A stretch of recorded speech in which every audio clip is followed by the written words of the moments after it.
Don't listen to the news. Weeble's price action is pretty much stuck right here in this range. Now, ultimately, when trading Weeble, you just need to be aware of the fact of two main scenarios. The first one is the fact that we should be looking for just a little bit more of a pullback here underneath this 725, and then for a direct path going higher. Now, because this is a bearish range overall, and this is on a daily time frame, just be aware that it's going to take some time, but nonetheless, you want to see at least a twin variation entry before you look to go back up to this prior high. So for right now, we can look at this whole move being the distance underneath this low here to be subjectively the distance above.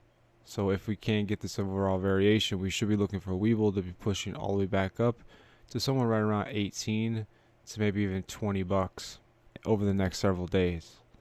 Now, this is obviously going to be your bull case scenario. And if this thing ends up not being this, then chances are, just given the structure that we have currently, it might end up actually just being a range. So if this thing kind of pushes down, only travels up a little bit, and we find ourselves just kind of segueing down here, just know that now we're in a completely new range than the one prior, and we have to treat this one with its own respect. And typically what you'll see in this situation is that you'll notice that this thing will kind of fake out, break out to the upside, and then rotate back to the downside. Okay? Now once we get down to this level, it's still possible for us to rotate back up, highlighted here in green, but we will have to just basically take a look at it yet again. So this is kind of the only thing that you need to be aware of if you are a bull at this given moment, is this kind of fake out range here. Now lastly, the worst case scenario for all the bulls is the fact that this could turn bearish.